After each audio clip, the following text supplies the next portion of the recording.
Hello बच्चों, आइए प्रश्न को देखते हैं। दिए गए चित्र में BC बराबर में AG बराबर में AD है, कोण EAD बराबर में 81 डिग्री है, तब x का मान ज्ञात करें। यहाँ पे चित्र दे रखा है सारा का सारा और इसमें हमें x का मान ज्ञात करना है। तो चित्र में ही मैं सारे जो है मेरे को जितनी भी रचनाएं करनी है वो चित्र में ही करके बता देता हूँ। और इससे पहले मैं एक मुख्य उदाहरण यहाँ पे बता देता हूँ।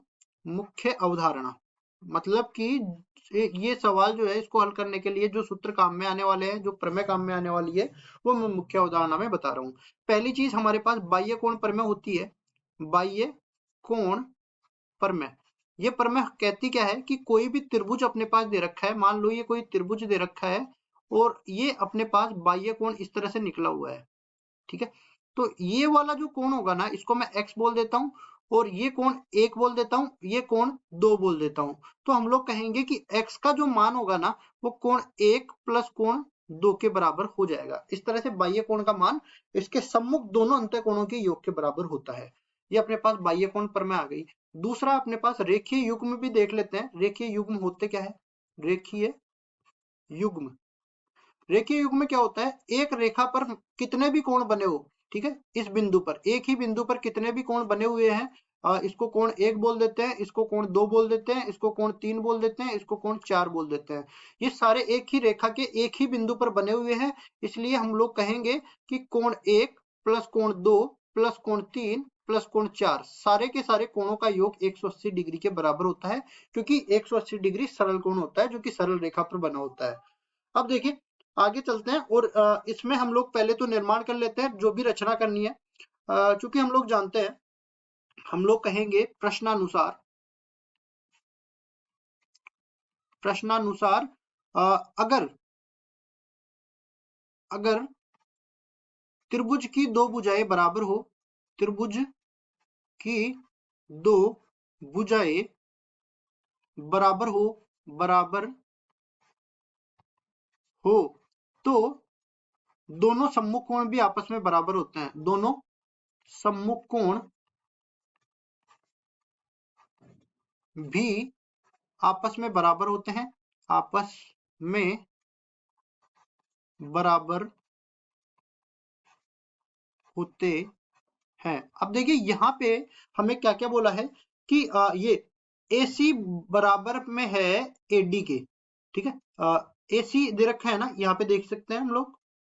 देखिए यहाँ पे AG बोल रखा है, लेकिन G यहाँ पे कोई बिंदु नहीं है, तो हम लोग कहेंगे कि ये अपने पास जो भी दे रखा है ये AC के बराबर दे रखा है, ठीक है। ये AC है अपने पास, तो AC बराबर है AD के। हमारे पास प्रश्न में दे रखा है AC बराबर है AD के, तो हम लोग कहेंगे कि यहाँ पे AD लिखना है मेरे को। हम लोग कहेंगे कि ये जो कोण है, कोण ADC बराबर हो जाएगा कोण ACD के, ठीक है। इसलिए कोण ADC बराबर हो जाएगा कोण ACD के, ठीक है। मतलब ये कोण अगर x है तो ये कोण भी x ही बन जाएगा। तो बचा हुआ एक कोण क्या बन जाएगा? त्रिभुज के तीनों कोणों का योग 180 डिग्री होता है, ठीक है। तो ये अपने पास बराबर कोण हो गया x के।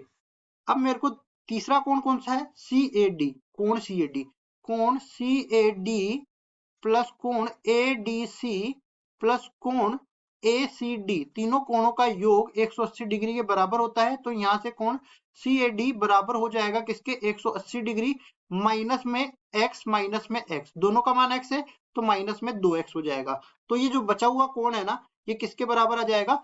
180 डिग्री माइनस में x के बराबर ये आ जाएगा। अब अगर मेरे को ये कोण और मिल जाए तो मेरा काम बन जाएगा। तो देखिए हमने कहा कि ये जो बाह्य कोण प्रमेय से ये दोनों अंत्य कोणों का योग बाह्य कोण के बराबर होता है। तो बाह्य कोण मेरे पास पता है और हमें ये भी पता है कि BC भुजा AC के बराबर है। तो ये B कोण और A कोण, ये वाला कोण और ये वाला कोण, दोनों ही कोण आपस में बराबर आने वाले हैं। तो हम लोग कहेंगे त्रिभुज ACB में, त्रिभुज ACB में चूंकि दो भुजाएं, कौन कौन सी भुजा? AC और BC, AC और BC ये दोनों भुजाएं बराबर है, ठीक है। ये दोनों भुजाएं बराबर है और यहाँ पे हमें बोलेंगे, इसलिए ये दोनों कोण कौन कौन से? CAB और CBA, कोण CAB बराबर हो जाएगा कोण CBA। और ये देखिए हमने कहा कि ये दोनों कोणों का योग, अगर मैं इसको y बोल दूं, इसको y बोल दूं, तो दोनों कोणों का योग मैं मान लेता हूं यहाँ पे एक बार में, ये पूरा y के बराबर है। ठीक है, अब देखो हम लोग जानते हैं बाह्य कोण प्रमेय से, बाह्य कोण प्रमेय से, बाह्य कोण प्रमेय से हम लोग जानते हैं कि y प्लस वाई बराबर में हो जाएगा x के। यहाँ पे आप देख सकते हो कि ये दोनों अंतः कोणों का योग सम्मुख बाह्य कोण के बराबर हो जाएगा, y प्लस वाई x के बराबर हो गया, मतलब कि 2y जो है 2y x के बराबर हो गया। अब सारा मान हमें x में लेना है, तो y का मान हो गया x बटा 2 के बराबर, मतलब कि मैं कह सकता हूं कि यहाँ पे मैं y को हटाऊंगा और जो है x बटा 2 यहाँ पे रख दूंगा, ये कोण जो बच गया वो x बटा 2 के बराबर आ जाएगा, ये कोण भी x बटा 2 के बराबर आ जाएगा।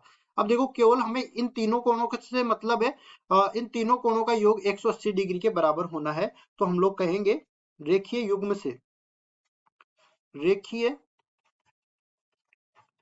युग्म से, रेखीय युग्म से कहेंगे कौन कौन से कोण, एक तो कोण हो जाएगा बी सी ए या सी ए बी, कोण सी ए बी, कोण सी ए बी प्लस कोण, अगला वाला कोण कौन सा है सी ए डी, कोण सी ए डी, फिर अगला वाला कोण कौन सा है, यहाँ पे देख लेते हैं बचा हुआ कौन सा रह गया, ई ए डी, कोण ई ए डी ये पहले से दे रखा है 81 डिग्री के बराबर, कोण ई ए डी ये 180 डिग्री के बराबर होगा रेखीय कोण, रेखीय कोण युग्म से। कोण सीएबी का मान x बटा 2 निकाल दिया, ये कोण हो गया 180 डिग्री माइनस में x के बराबर, और ये कोण दे रखा है 81 डिग्री के बराबर, कुल मिला के ये 180 डिग्री के बराबर आ गया।